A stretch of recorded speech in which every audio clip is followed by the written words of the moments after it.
Hello, good evening and welcome to News 360, live from our studio here at Adesawe in Accra. I am Martin Asiedu Dartey. And I am Judith Brown. The bulletin starts now. News 360 headlines is brought to you by Flamingo Paint, Pepsodent Charcoal and Pepsodent Herbal.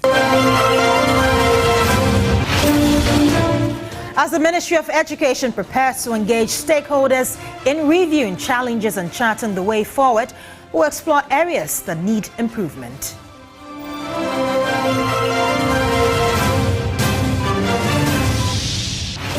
President John Dramani Mahama calls for Africa to reduce dependency on external funding by mobilizing domestic resources.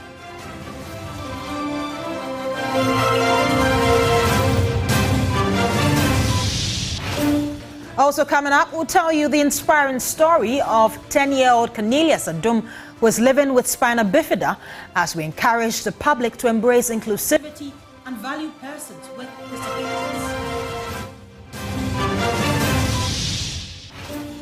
Later in the bulletin, on the continent of Africa, Rwanda-backed M23 rebels advance into the center of Bukavu, the Democratic Republic of Congo's second largest city in the east.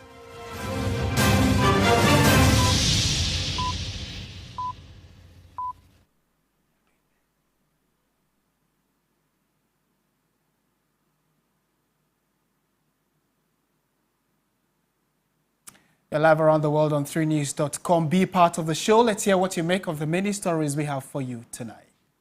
Now, in our first story, the king of Gonja Kingdom, Yabonwura B. Kunuto Jewuswali I, has admonished the youth of both Gonjaland and Dagbon to remain steadfast in ensuring that the peace of the two kingdoms is preserved. Now, speaking at a derby to welcome the king of Dagbon to the Japa Palace in Damongo, the Yabonwura emphasized the need for the two kingdoms to promote the development of the areas. Occupy the largest landmarks in the country, apart from the rich cultural heritage, such as the wearing of smokes, which they share in common. Yagbon and Dagbon also share geographical boundaries. The historic visit by the Yana is a return visit by him, following an earlier visit by the Yagbonwura to the Gbewa Palace in June last year. The visit reflected on deep cultural ties and strengthened the friendship between the two kingdoms, dating back to some 900 years ago. In his welcome address, read on his behalf by Kwembiwura and the Fuso Bambange IV, the Yagbonwura admonished the youth of the two kingdoms to create meaningful engagements to foster development. This historic visit will afford us an opportunity to discuss matters of mutual interest, economic development, security, education, and the achievement of our youth. He appealed to the paramountcies where the two kingdoms share boundaries to ensure demarcation of lands to deal with the growing incidence of land disputes.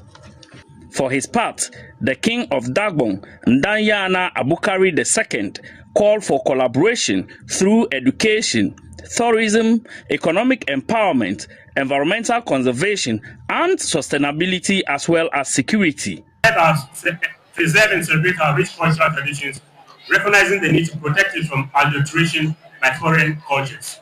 With social development, we can work together to address social challenges such as poverty, illiteracy, sakawa, drug abuse, child prostitution, early marriage, and unemployment. When we get this right, we can create a better future for our people. He called on the people of Gonjaland and Dagbon to maintain the peaceful coexistence between the two kingdoms. Many of these traditional areas have undefined boundaries. With this cooperation that is existing between Dagbon and Gonja, the hitherto undefined territories and boundaries, which has the potential to create disunity between the people of these two kingdoms, should be something that you must, in the spirit of unity and rallying call, work together.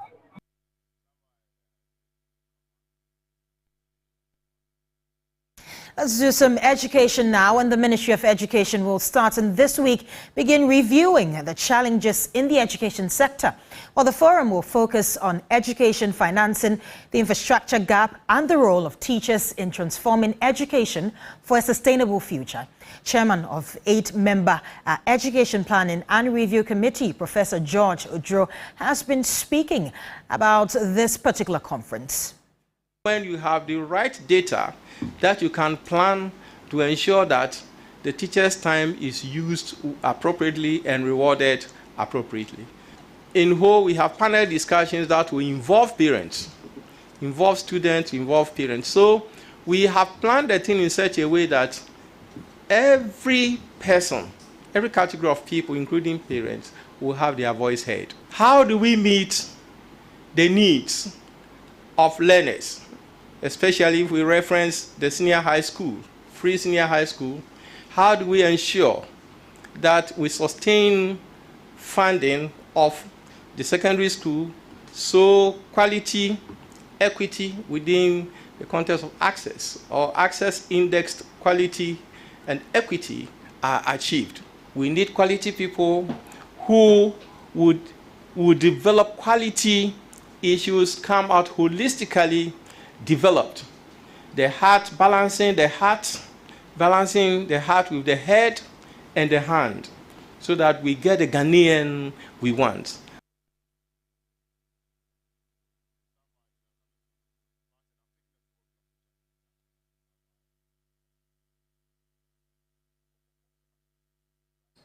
Well, now we turn our attention to the Ministry of Education and the education sector as a whole. Well, leading this discussion for us is Martin Asiedu, Dartey, who is standing by the magic wall to break it all down for us. Martin, now over to you. Yeah. We know that there are a plethora of ministries as of now, and each of them have their own challenges. Why then is the focus on the education ministry? Well, clearly both governments, the present and the former, and even successive governments over time have always talked about the importance of education. I mean, it is so crucial that it takes a huge chunk of the national budget. And let's walk through some numbers so that our viewers can come along with us. So if you look at the 2024 budget that we currently are using, because the current administration is yet to go to Parliament with a new budget, the last budget, which we still are on, education tops all the other sectors.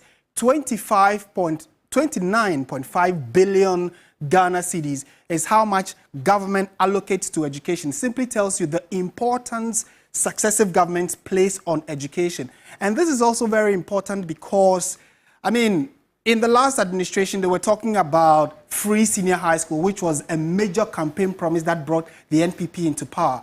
And going into the 2024 elections, there were concerns about whether the NDC was going to scrap it or review it. And that also became quite debatable. But the current administration under John Dramani Mahama says they want to make sure that beyond infrastructure, they need to increase the quality of education of our wards. So that is why it is important that there even is a committee that will start work tomorrow to look at how they can review the entire educational framework or value chain from basic up until tertiary to make sure that when a Ghanaian qualifies to any other profession, they are trusted to have had quality education throughout.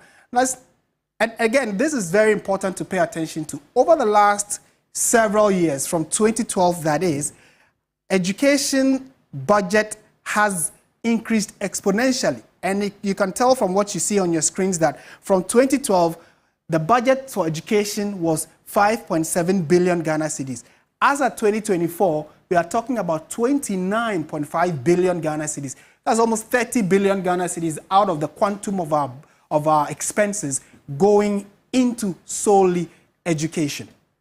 And it is very important. That's why the current government wants to look critically at the fact that we are not just throwing all of these money into education and not getting value for it, but at least the value and the quality that comes out in terms of the personnel is also something to, something to write home about. We can trust in the quality of the students that we churn out from it. And Martin, that brings me to my next question, because some may make the argument that the more you invest in that education sector, the more you get quality in that particular sector.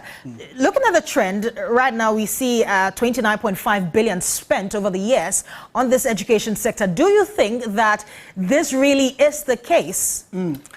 Unfortunately, we will have to say no to that. The quality vis-a-vis the amount allocated to education does not seem to correlate. So the Legatum Prosperity Index, which is an institution that does yearly education reviews across a number of countries, has identified that since 2012, Ghana's educational quality has seen a flip-flop. So as of 2012, we had the quality of up to 104, but the last review, 2023-2024, we seem to have dropped quite substantially. And that is also reason why there is the need to review. I mean, think tanks across the country have always raised the concern of quality.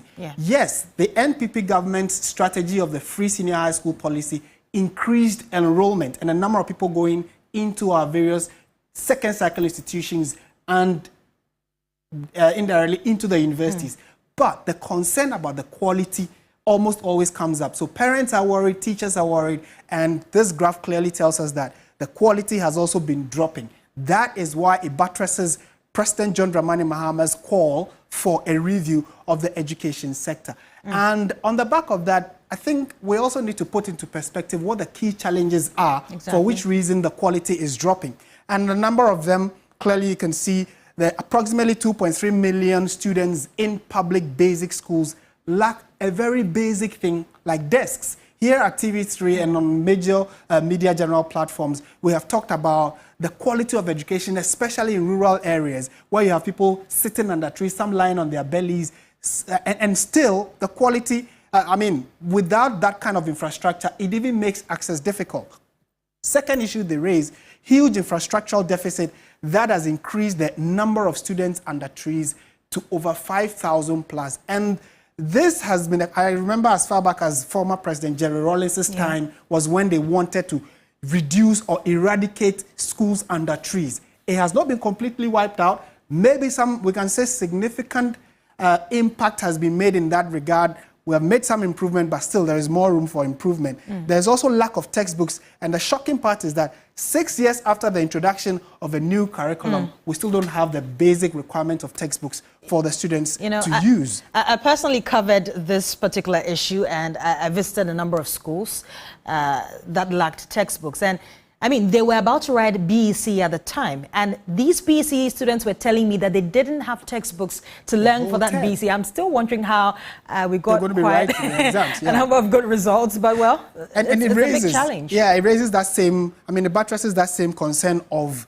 the lack of quality, because if textbooks the students need to use isn't that available, we need to pay attention to that. Then the non-payment of capitation grants for more than 8 terms, very, very problematic. Now to the elephant in the room, which is the free senior high school policy. What are the key challenges with it? So we now know there is no qualms about it. It is not going to be scrapped as was feared by the NPP. NDC says it is here to stay. We just need to improve the quality. The challenge with it is that we have double track system, which the NDC government says they need to look at. We have the feeding challenge, which again, the current administration needed to try to get food into the various second cycle schools to feed the students. And it was one of the things that attracted a number of people to school, because they knew that if they go to school, they'll get food at least. And then you can, on the back of that, educate them.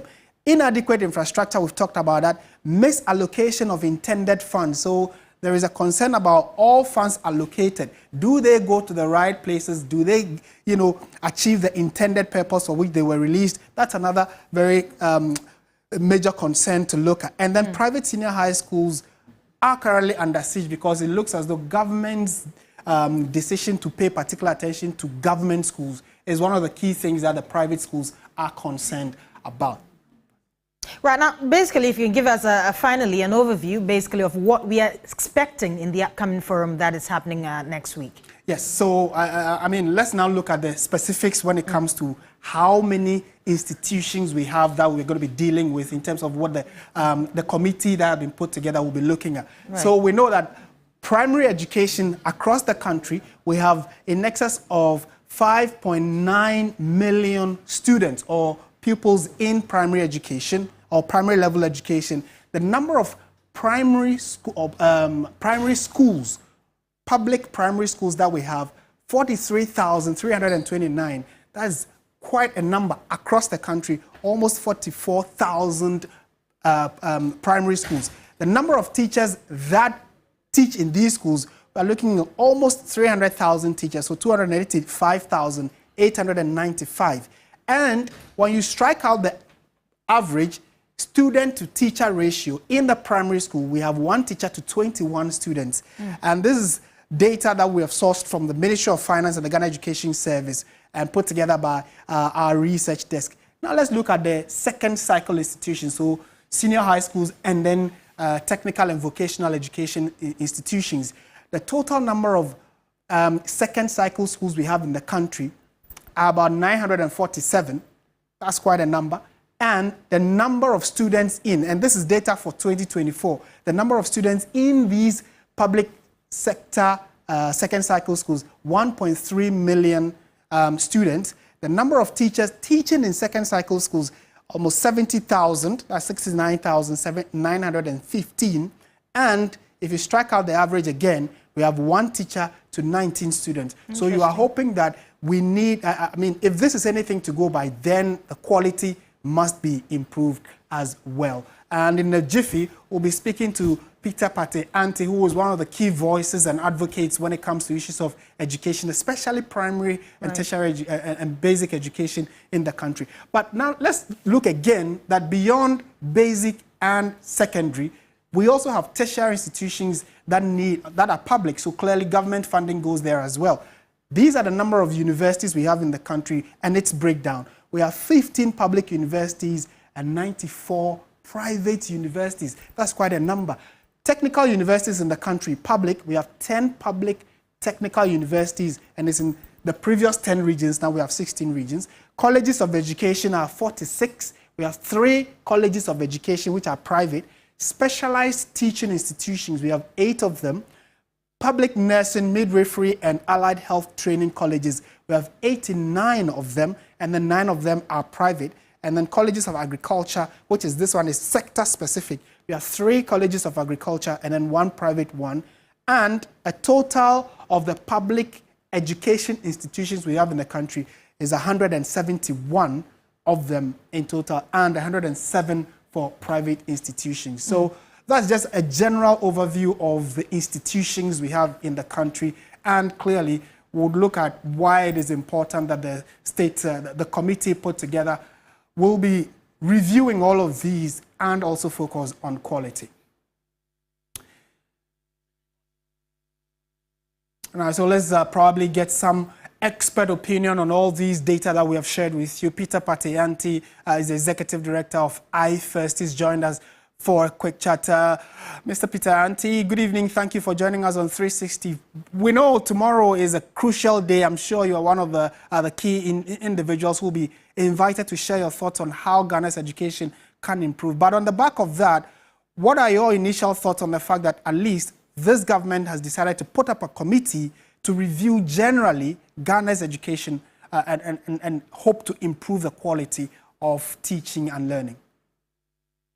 Thank you very much, my brother, and good evening to your viewers. I think that it is a very good initiative that the government has instituted because the global dynamics of education is changing. There are a whole lot of things that are happening. You will need to make sure that your education is responding to the needs of the 21st century and the 4th industrial revolution. So when you take over power, and there are a lot of challenges that have engulfed your education sector, as you have rightly depicted, with a lot of resources that is being pushed into the sector, you would want to make sure that you are going to reap the benefits of the investment that you are making in the education sector. And to do that, you need to streamline so many things to ensure that the monies that you are pushing into the sector would be utilized as it's supposed to be utilized, and at the end of the day you get the needed returns from it. So I think it's a good initiative.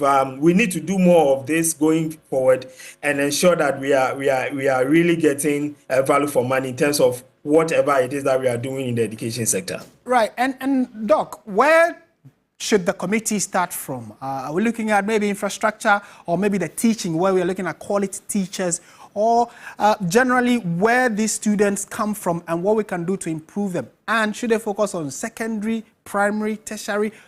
A number of things are being thrown, or the committee will be looking at, but where would you advise that they pick up from? So if you look at the education sector, it operates like an octopus. There are so many branches, and unfortunately you cannot touch one branch without dealing with the other. So I think that you look at the outline that they are put together, they are touching on quality education, they are touching on education infrastructure, they are touching on, I think, curriculum, they are touching on financing and other areas. It is important that you touch all these variables to ensure that you are reaping the benefits of your interventions, because you cannot decide to fix the problem of financing when you have other places like curriculum, teacher issues not being dealt with. So I think that you don't need to focus on one area, you need to focus on the various areas or subsectors within the education system and ensure that you are bringing them together to achieve a common goal, which is improve learning outcomes and ensure that the students become productive to the entire economy.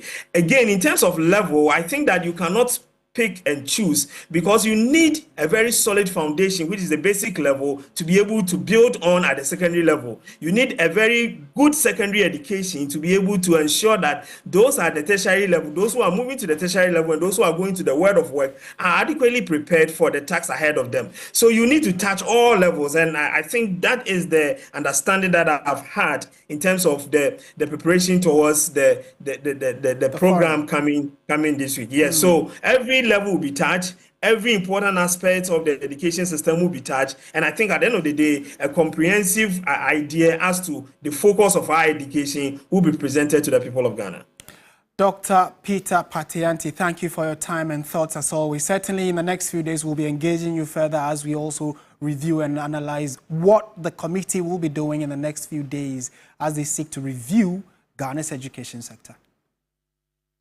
Also on education, because inadequate school infrastructure coupled with a lack of furniture has compelled pupils of Azaria Islamic Primary School located in Bunkpurugu in the Sagnarigu municipality to sit on the bare floor.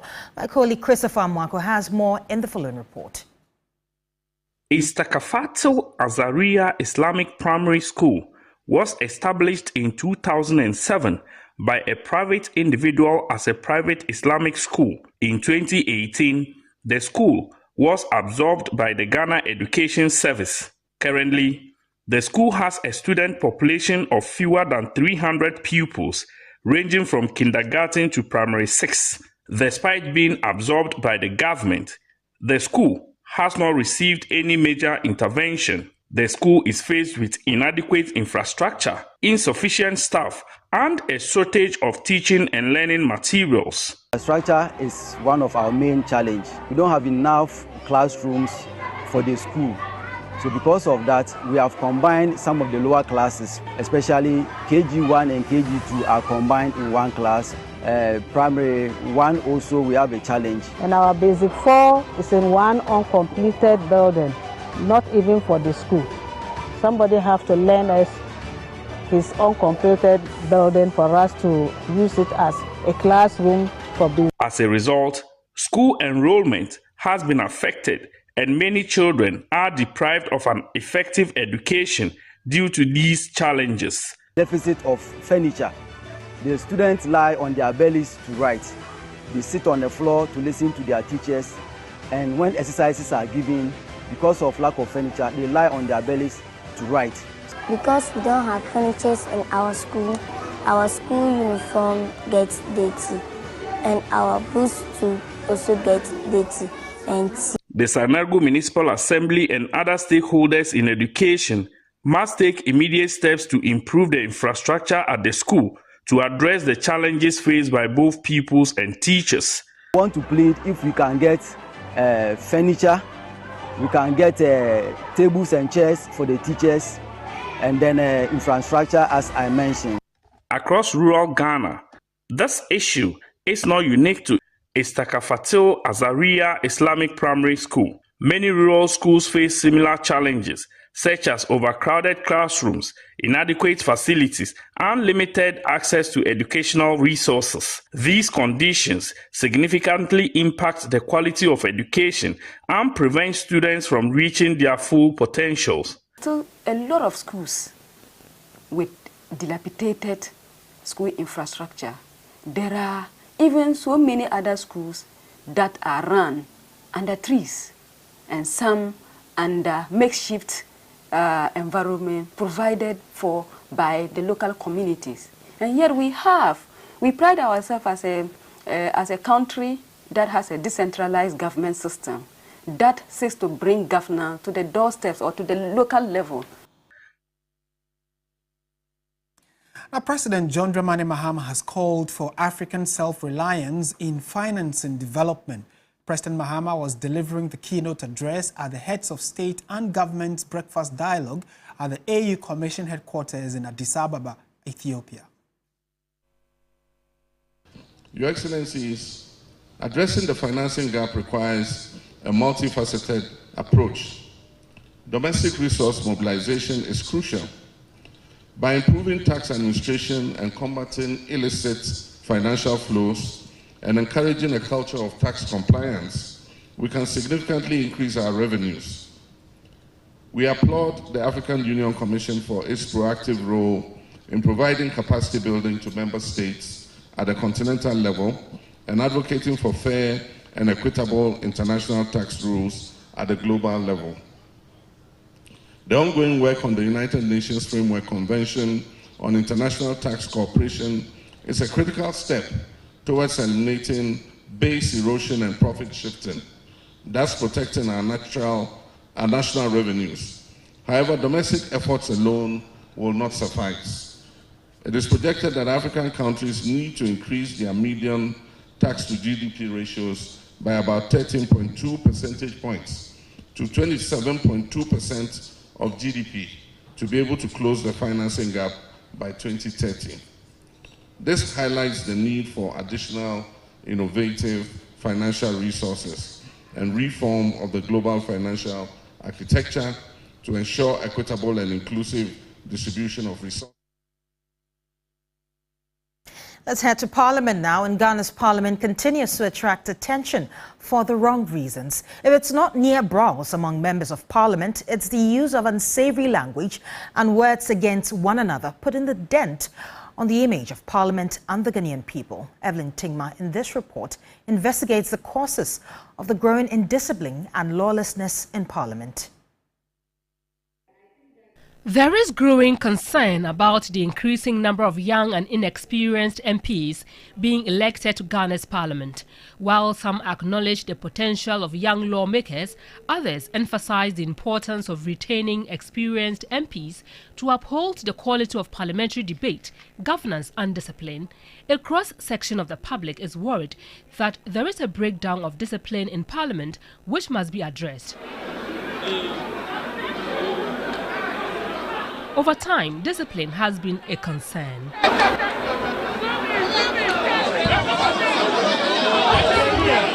Even leaders who are meant to serve as examples to the new MPs were seen raising tables and destroying state property, leaving much to be desired. Some say the lawlessness in the House is getting out of hand as MPs now use their microphones to speak during parliamentary or committee sittings without being recognized by the Speaker or the Chairman. Honorable Nitiwul, you don't have the floor. Resume your seat. Please resume your seat. The use of unsavory language is also common. So I ask, what could the problem be? It has to do with the attitude. So that is what they have transported into Parliament. A lawmaker, instead of making laws and you are breaking laws, and if you are severely punished, I don't think it will continue. I think it's a disgrace and it shouldn't happen in our young democracy. MP for Asiedu South, Collins Dauda, now the longest serving member of parliament, also says it is an attitudinal problem. We also need to have attitudinal change. If you are a member of parliament, you must know that you have become different from what you were before becoming parliament.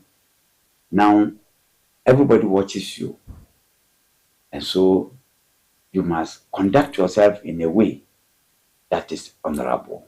While Professor Abdullahi calls for stiffer punishments to be incorporated into the country's laws and parliament's standing orders to curb the situation, Collins Dauda advocates for more engagement and compromise. If people know they are going to be punished for such behavior and severely punished, they are going to change. Anger management, it should be a standing program that people take when they come to Parliament the first time. And the other one is emotional intelligence. I think it's very important if you are going to be in such a leadership position. To have the caucuses respect one another and for the caucuses to engage before any decision is taken.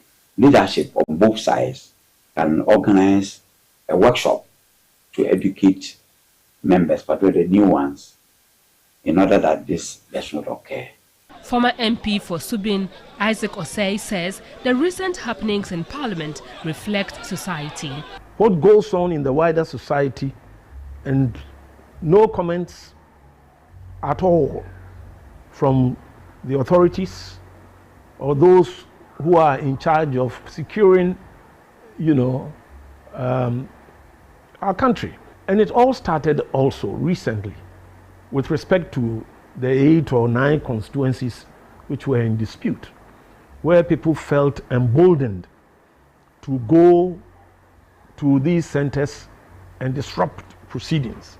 So what happened in Parliament, shocking as it may be, is really a reflection of what is happening in our country. Look, a lot of things happen, people get away with it. He says the loud silence, usually by law enforcement agencies and government, is what emboldens people to act in such a manner. The political parties, they have a key role to play in this. Where there are excesses in Parliament, they should be able to tell their members clearly and directly that this is not acceptable. The first time that happened, nothing really happened. And so it gave people the impression that they can do what they want. Having lawmakers break the laws is obviously not good enough. But as some governance experts would argue, age is not the issue, but attitude. It therefore behoves on the Ghanaian voter to choose people who are well-mannered to represent them in Parliament in order to save their integrity, Parliament as a whole, and Ghana's democracy. Evelyn Tinkma, TV3 News, Parliament House. Still in Parliament, the Member of Parliament for Bunkpurugu, Abednego Lamangning Bandim, has called for an end to conflict in the area following the recent clashes in some communities. The affected area is facing a deepening humanitarian crisis marked by severe shortage of food and water. Bunkpurugu is a community in the Bunkpurugu district of the northeast region.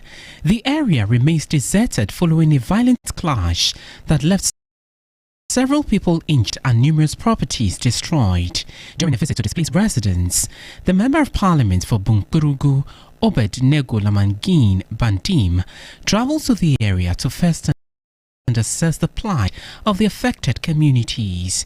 He engaged with chiefs, youth and stakeholders from Bunkpurugu, Bunkpurugu, Bimbagu, Bimbapoli and Kambagu. The MP expressed deep concern about the ongoing conflict. It is likely to spill over, and we have appealed with all the warring factions to calm down, to allow peace to reign so that development can take place in the area.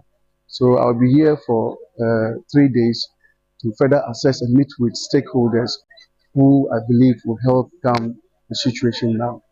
He highlighted the urgent situation in Bunkpurugu, where residents are struggling to secure food and water. People are going to sleep in hunger. They don't have food to eat. So that would be the first thing to appeal to government. And I hope that government, upon hearing this, even ask before I go talking to them so that the people can be relieved of their plight. The dire conditions have exacerbated the challenges faced by the people.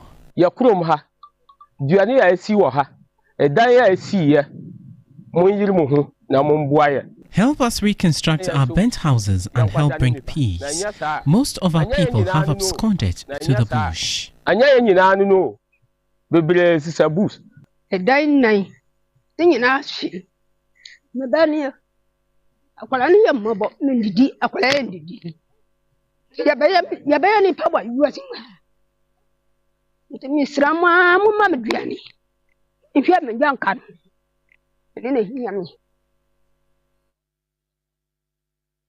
If God does not make me walk, I will continue to pray until he does. These are the words of 10-year-old Cornelius, who has a condition called spina bifida. Now today he's sharing his story to prove that an inclusive society is the best way to make persons with disabilities feel valued and empowered. Portia Gabo reports. My name is Cornelius Adum. I am 10 years old, and the condition that they said I have was spina bifida myelomeniingocele. Like, for this huge name, it is very huge, but my condition does not define who I am. Cornelius Adum was diagnosed with spina bifida at birth. They had to do surgery 2 times on my back, and after the second surgery, they found out that I couldn't walk, and that's when I could not walk. Cornelius had jaundice, neonatal jaundice, had to be treated. And within 3 weeks, it wasn't easy, so they had to do blood exchange. We went for the first surgery, and it wasn't successful. So after 1 week, we have to rush him back again. So after finally the second surgery, they told us that either he will lose the limbs or probably will not even gain memory. But thankfully, the memory is okay. At surgery, he became paralyzed from chest down. He can't feel his body. Even basic tasks like urinating or attending to nature's call are a challenge. Sometimes when I need to use the toilet, it comes on my own and I don't feel it at all. When I need to use the urine, I don't feel it unless they come to remove it manually every 2-3 hours. And they do the anime for me 2 days, 3 days. It makes me feel depressed and sad. But he has the support of his family, who have vowed to make him feel loved. It's a shame for any man to abandon or run away from a child who needs special attention, like my son Cornelius, because such children can never be raised by only one person. It is very, very difficult. As we saw in the house, the Cornelius, look at his weight. Even my wife cannot even raise him. So the man has to be a pillar. Rather than hide him away, they found a way to ensure he receives an education. The University Basic School in Cape Coast, located in the Central Region, has welcomed him and made him feel included. To uphold and defend the good name of Ghana. We know that the way the world is going with all the new educational reforms, we have inclusiveness whereby children with special needs mingle with ordinary children so they can cope with society. Cornelius having those difficulties, what we do is that I paired him with another child that is a high achiever. So in case he cannot write fast or copy his homework or exercises very quickly, there's an intervention that is very close by. The child that sits close to him would assist him. Physiotherapy is done daily to improve his mobility and strengthen his upper arms. His diet is also closely monitored to help him maintain a healthy weight. Cornelius is always accompanied by a caregiver to make his school activities easier. I tell God that he should make me walk so that I will do things on my own. Nobody has to assist me ever again. Father Lord, there's one thing that I want to tell you that is really from my heart, and that is to make me walk. Spina bifida is a condition where a baby's spine and spinal cord do not develop properly in the womb, creating a gap in the spine. The gap can hinder the proper functioning of the spine. It's similar to water flowing through a pipe. If the pipe is broken, water leaks out. Likewise, if the spine is not properly closed, it can affect the nerves and make it difficult for the body to function. The cause of spina bifida is not fully known, but several factors can increase the risk, including low folic acid intake during pregnancy and a family history of the condition. Cornelius, who aspires to be a musician, wants children with different abilities to know that they are not a liability, but indeed special. I'm a superstar, coming from Africa, what a new dawn. Original Ghana boy, blazing in the sky, what a new day. Portia Gabo, TV3 News.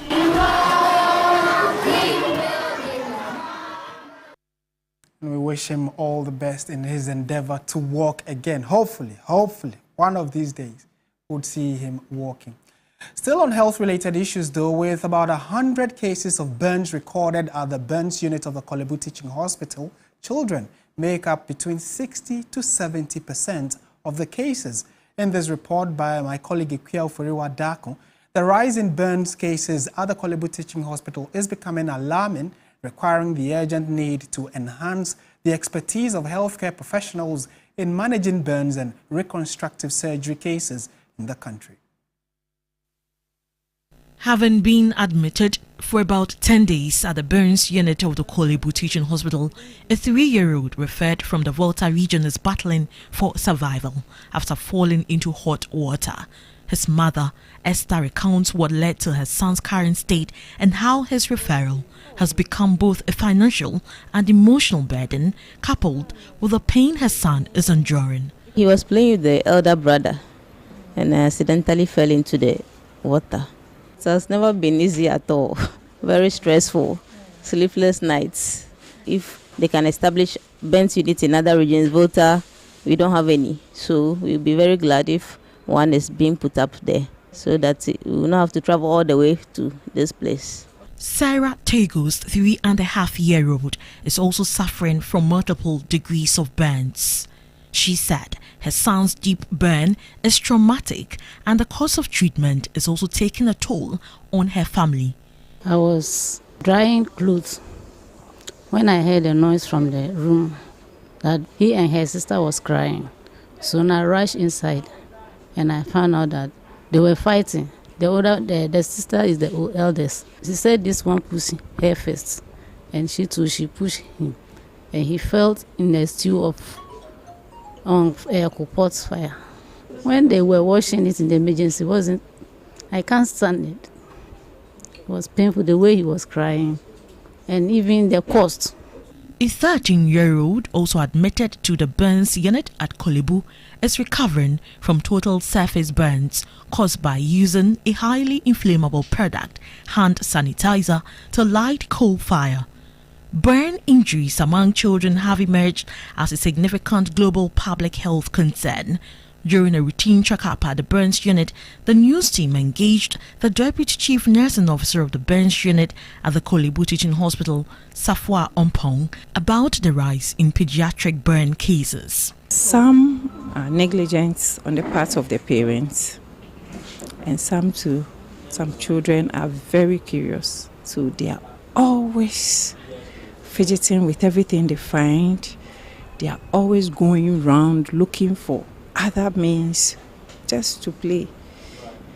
And if your eyes leave them just more, then you see them going wayward. So most of the children come here. She said scald burns from hot water and food were the primary causes of pediatric burns in the country. We've also seen most of the burns that we get from the children is also from hot water. Why hot water? Why should hot water kill children? That is what somebody might ask. And I don't think it should. Because if we should get 30 children in a month, 20 is hot water, which is very alarming. And we don't think those things should happen. Handling burns, especially at home, without effective first aid could increase the extent of damage to the body. One thing that we don't know is the first aid. If parents know first aid management of burns, at least as soon as the child pours the hot water, they know what to do.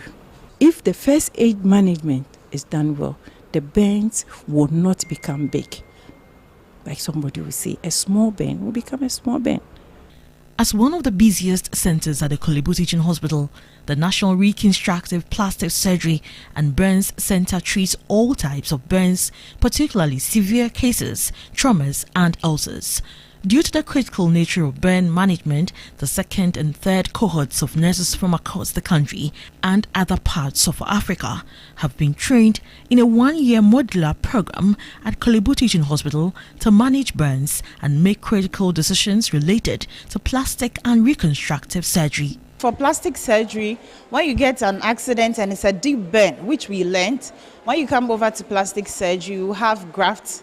A surgical graft, which we call split skin graft. We have other types of grafts, so I'm mentioning just this, and we use it to cover the wounds. I wanted to know what burns is all about.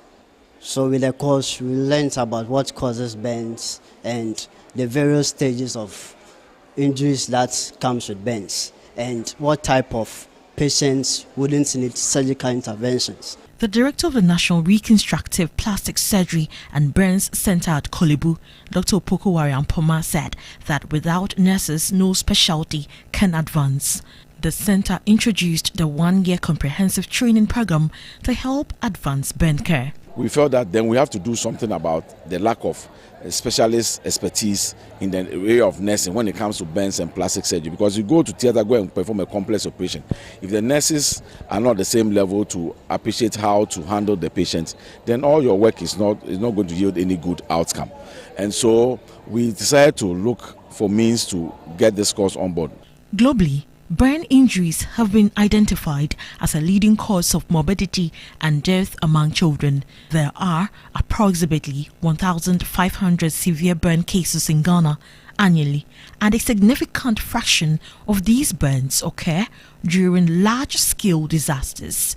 Ekia Ofreyiwa, Dakon, TV3 News, Accra.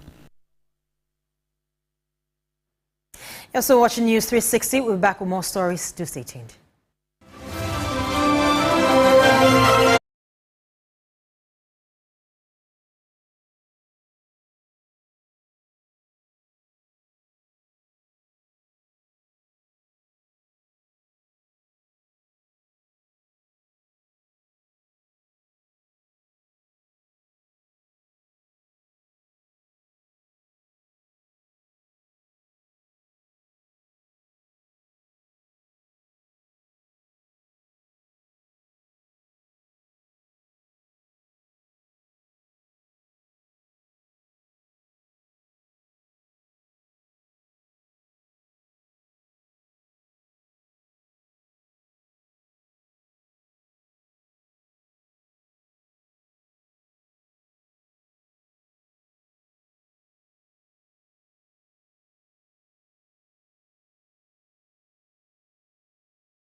Hello, good evening and welcome to the sports segment here on News 360 with me, Ore Kwampofo. Let's start off from some news here in Ghana where Asante Kotoko joined forces with other clubs to commemorate the 1-week anniversary of a Kotoko fan named Francis Nana Frimpong, also affectionately called Nana Pole, who was stabbed during a league match at Nswatre. My colleague Emmanuel Owusu has more details in this report. The IMC chairman of Kotoko, Nana Pinkra, the technical team, and the playing body of Kotoko, as well as GFA delegation led by Vice President Mark Addo, were all in attendance.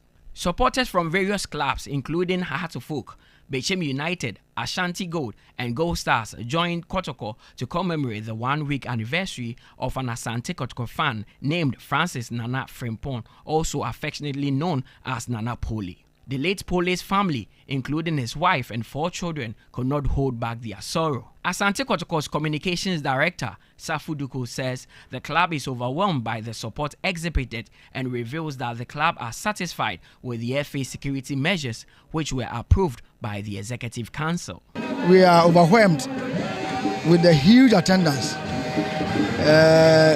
We have seen the numbers, and I would say that we never expected the various supporters group from the other clubs to come. But so far, the ones on security and safety, well, we are okay, except that they never mentioned the CCTV cameras. Supporters who were there had this to say. Supporters, Asemna Bareya, Nansu, Ede Yama Butre, Bani Titru no, Adewe na Bare, test case, Emagana football. Intermediate Misra Babua Yena say, justice Ninyaduma. Oya Europa, Omoka Bon, Omoko Monimono, Omo West Stand, Omo Home Stand, Ninjina Chino, Omo, still also, Omujina supporters, more, Omo Bobugo football, a passion, Akuma, and Nakura Bet Beka already, Amakumana say more. Say, trust the division, and you say, Yemi, hey, the day new year, yes, I quite never be accessible to supporters, Yamoba, Yam trouble boss. Francis Nana Frimpong's final funeral rites will take place on March 6, 2025 at the Baba Yara Sports Stadium.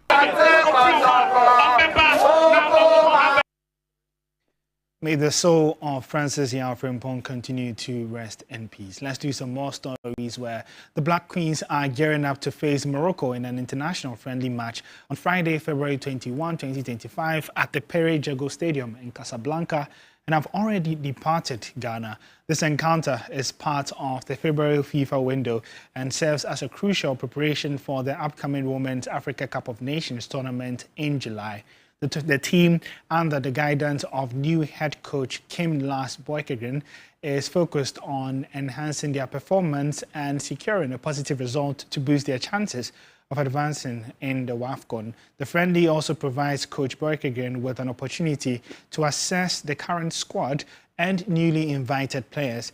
The Black Queens have been drawn in Group C of the WAFCON alongside defending champions South Africa, Mali and Tanzania. The friendly against Morocco played part of an essential gauge to measure the team's readiness.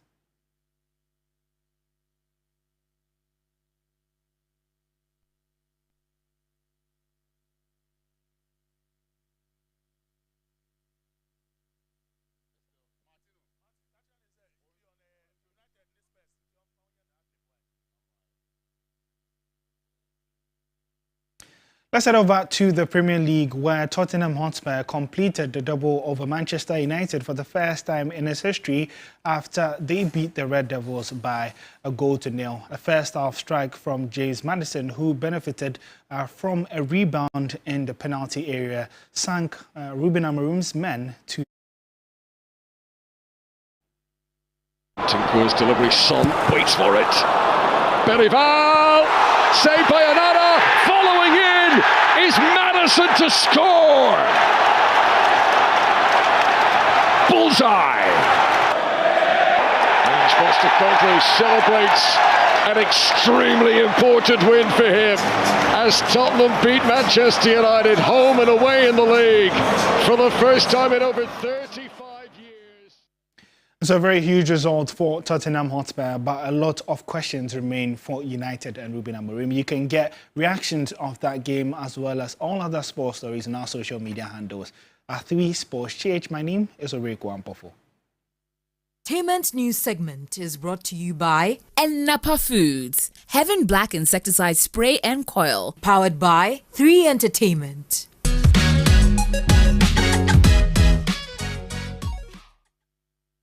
Let's do some entertainment news now. It was a night filled with excitement and enchantment as the Movenpick Ambassador Hotel hosted a truly magical dinner experience for lovers. Moonlight and Roses was the ultimate destination where couples gathered to immerse themselves in the pure magic of love. It was a night brimming with magic as the Movenpick Ambassador Hotel hosted the Moonlight and Roses Dinner Night for Lovers celebration, where every detail told a story of love. With the gentle scrums of live music filling the air, guests were serenaded by talented guest artists, while the soothing sounds of a live band created an atmosphere perfect for connection.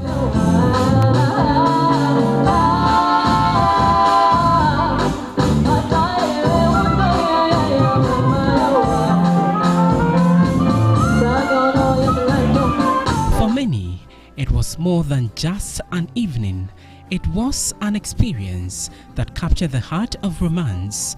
Some shared their love stories and moments they will live with forever. How long have you been married for? For 19 years. 19 years. Wow. Okay, now the entire 19 years, what is that thing that has kept the love growing every single time?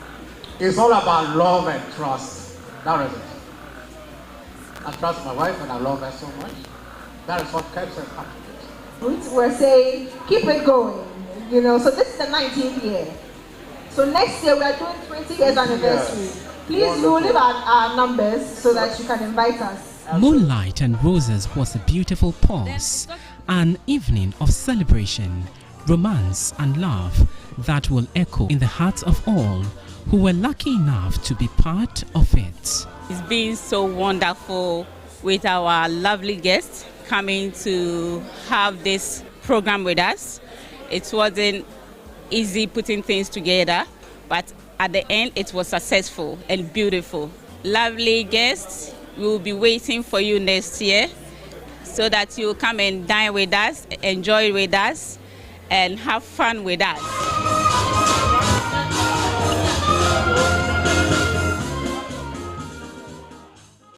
Time now for international news. We begin tonight's international news from Eastern Africa, where Rwandan-backed M23 rebels advanced on Sunday into the center of Bukavu, the second largest city in Eastern Democratic Republic of Congo, meeting little resistance from government troops. The rebels have been seeking to seize the strategic city since taking the city of Goma in late January. Bukavu's fall, if confirmed, marks the armed group's most significant advance since it revived a decade-old insurgency in East Congo in 2022. The rebels' rapid advance since the start of the year and the involvement of troops from neighboring countries have stoked fears of a broader regional war. The conflict in Eastern DRC is rooted in tension over power, identity and resources dating back to the 1990s Rwandan genocide. Congo is the world's top producer of tantalum and cobalt, a key component in batteries for electric vehicles and mobile phones. It is also the third global copper producer and home to significant coltan, lithium, tin, tungsten and gold deposits. To Southern Africa, where some white South Africans have shown support for Donald Trump on gathering at the U.S. Embassy in Pretoria to claim they are victims of racism by the South African government. Hundreds of protesters held placards that read, "Thank God for President Trump," and displayed other messages criticizing what they see as racist law instituted by the South African government that discriminate against the white minority. And that's how we bring the bulletin to an end. Thank you so much for watching. I am Martin Asiedu Dartey. And I am Judith Brown. Pleasure coming to you. Do stay tuned for the rest of our programs right here on TV3 and have a good night.